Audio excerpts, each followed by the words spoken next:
Características do autor. Um motor que só funcionava bem queimando bagaço de cana. A Semana de Arte Moderna, de 1922, redefiniu os caminhos da literatura brasileira. Seu influxo ideológico fez-se sentir nos principais centros culturais do país. Gerou polêmicas não apenas com as tendências literárias conservadoras, mas com os grupos que também buscavam as raízes especificamente brasileiras para nossas produções literárias. Entre eles está o movimento regionalista do Nordeste, liderado por Gilberto Freire e com a participação ativa de José Lins do Rego. Os modernistas procuravam uma nova linguagem literária brasileira contra o academicismo. Oswald de Andrade e Mário de Andrade pesquisavam essa linguagem nos registros sociolinguísticos da oralidade do homem brasileiro. É nessa perspectiva que publicaram, respectivamente, Memórias Sentimentais de João Miramar, em 1924, e Macunaíma, em 1928. E no Nordeste, José Américo de Almeida publicou A Bagaceira, em 1928. Regionalismo e primitivismo modernista. Na ocasião da semana, José Lins era estudante de Direito em Recife. Ao terminar a faculdade, engajou-se no movimento regionalista e criticou, em contraditória atitude polêmica, o francesismo dos escritores paulistas. Depois, modificou sua posição. Ele próprio estava, na verdade, estreitamente ligado à ideia de renovação literária do modernismo. Seu primeiro livro, Menino de Engenho, publicado apenas em 1932, é concretização estética da linguagem popular, uma linguagem primitivista e autenticamente brasileira. A força desse novo romancista, diz Tristão de Ataíde, filho do sertão paraibano e impregnado de espírito nordestino, era refletir no seu mural um problema social tipicamente nosso, a agonia de uma casta, o fim do patriarcado rural, o desmoronamento de um mundo.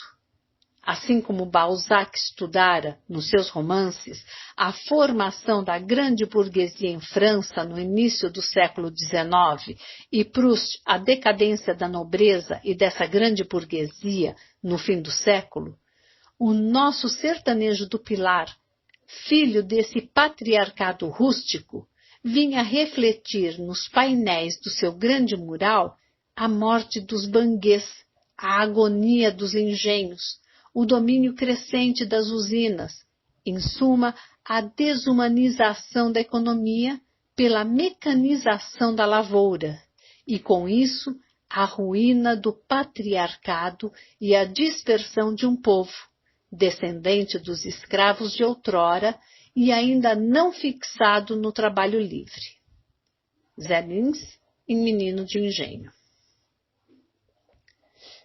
Os ciclos em torno do engenho.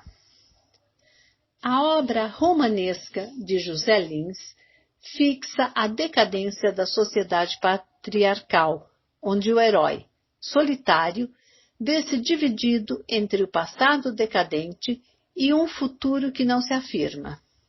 Didaticamente, segundo José Aderaldo Castelo, José Lins do Rego, Modernismo e Regionalismo, é onde isso é afirmado, ela pode ser dividida, do ponto de vista temático, como qualquer classificação que se preze, em 3 tópicos básicos. Esquematizaremos essa divisão a seguir, adicionando-lhe algumas observações. Primeiro, ciclo da cana-de-açúcar, com Menino de Engenho, Doidinho, Banguê, o Moleque Ricardo, Usina e Fogo Morto. As 3 primeiras narrativas estão centradas na personagem Carlos de Melo e apresentam grande unidade. Já O Moleque Ricardo e Usina são expansão desse núcleo inicial. O Moleque Ricardo pode ser considerado um romance de realismo social, afastando-se de coordenadas naturalistas das narrativas anteriores. Fogo Morto, a obra-prima do escritor, é um romance síntese não apenas do ciclo da cana-de-açúcar, mas da própria temática da decadência que percorre os romances de José Lins do Rego. Segundo, ciclo do cangaço, misticismo e seca, com Pedra Bonita e Cangaceiros. A segunda narrativa é uma espécie de continuação da primeira. O significado sociológico dessas narrativas pode ser inferido nas páginas de Fogo Morto ou nas seguintes observações de José Lins do Rego. A história do cangaço, no Nordeste brasileiro, está intimamente ligada à história social do patriarcalismo, a vida de uma região dominada pelo mandonismo do senhor de terras e de homens, como se fossem barões dos feudos. Isso consta em presença do Nordeste na literatura. Aproxima-se José Lins, nessa temática, dos escritores do grupo nordestino. Terceiro, obras independentes dos ciclos anteriores, como O Moleque Ricardo e Pureza. O primeiro romance é citadino e focaliza as lutas proletárias de Recife. As evocações da personagem protagonista, quando contrapõe a situação dos proletários do engenho à dos proletários da cidade, não são suficientes para enquadrá-lo no ciclo da cana-de-açúcar. Entretanto, para o escritor, esta narrativa faz parte desse ciclo. Já Pureza apresenta um lirismo erótico que, segundo Peregrino Júnior, ao falar de José Lins do Rego, aproxima essa narrativa dos livros Água-Mãe, Riacho Doce e Eurídice. Entre as tentativas de fuga da paisagem nordestina estariam esses 3 últimos romances, com ambiência fora do Nordeste.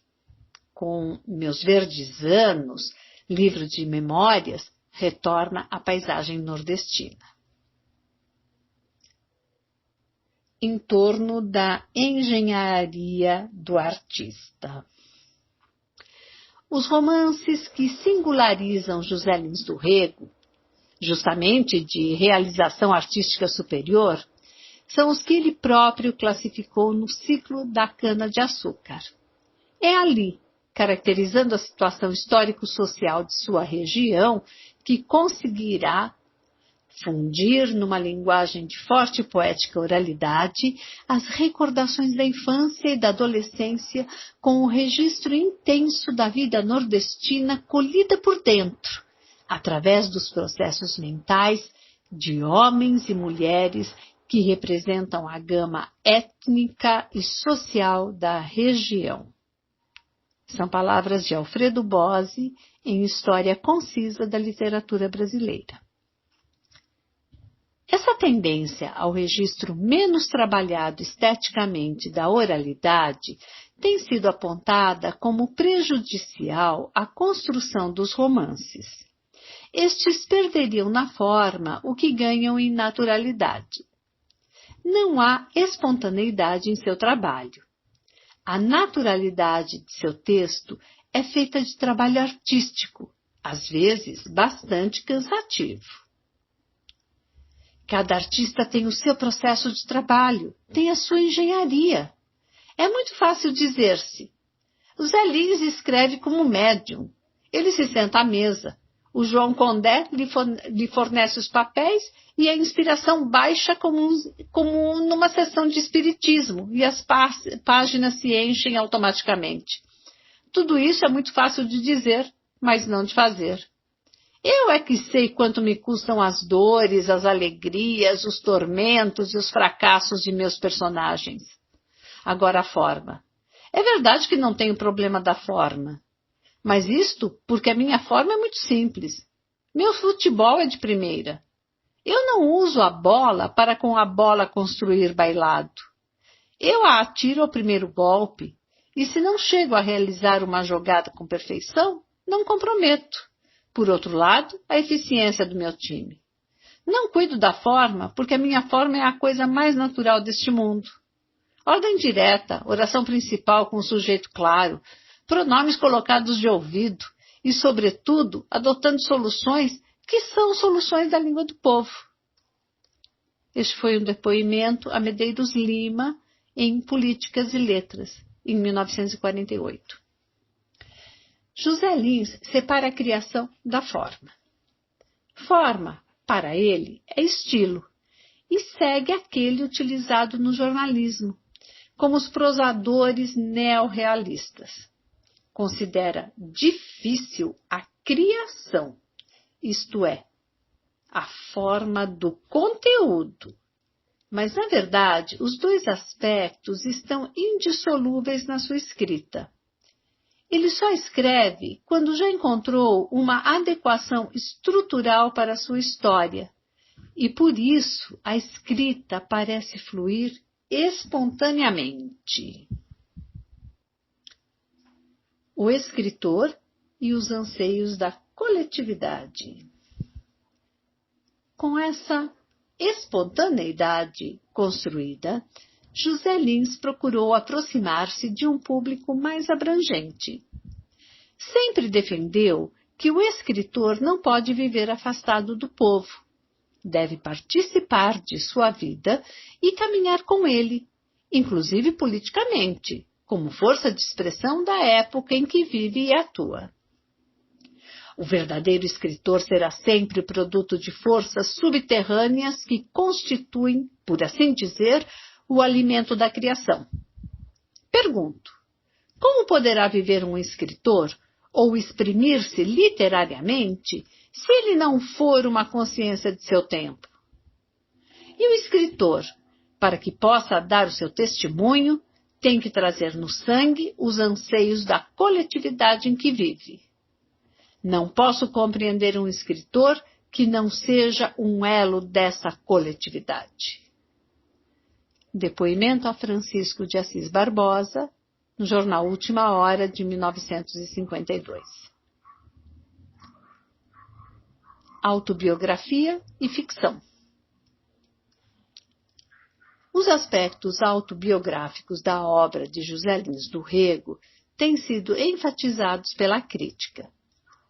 Sua força artística estaria na sinceridade dessa transposição de fatos históricos para ficcionais. Teria para outros mais memória do que invenção. Uma observação, entretanto, deve ser feita. A transposição de um fato real para o plano artístico não ocorre sem deformação. Quanto mais artística for a autobiografia, mais ela se afastará da factualidade do depoimento. É uma questão de grau na distorção da realidade, como também ocorre entre o jornalismo e a literatura. As fronteiras são ambíguas e dependem da ótica do crítico.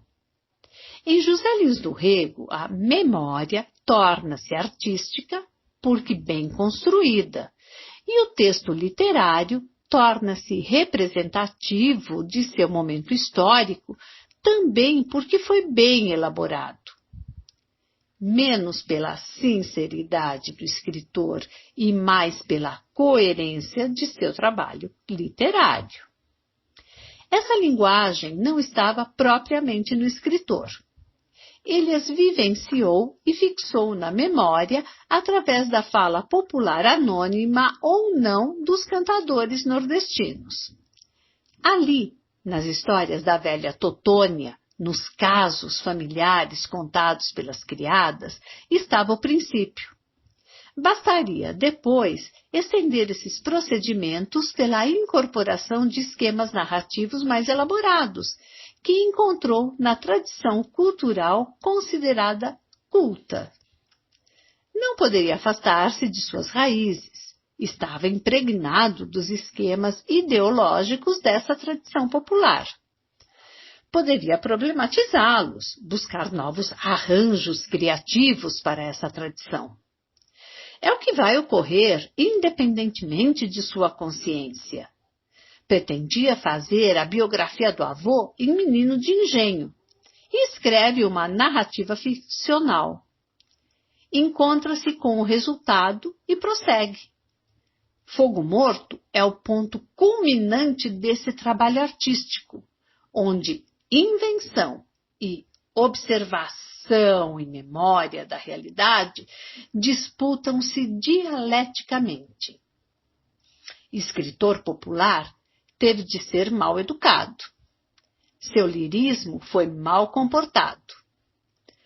Como o capitão Vitorino, de Fogo Morto, que acende dentro de um mundo decadente, sua escrita afirmou-se nesse romance apontando para a antítese do progresso. O desenvolvimento material, a usina, em vez de trazer maior riqueza, mergulhava o campo numa situação de pobreza ainda maior. Tentou ir mais além, mais pela invenção do que pela observação e memória. Não deu certo. Como assinalou Manuel Bandeira, José Lins era um motor que só funcionava bem queimando bagaço de cana. Voltou aos meus verdes anos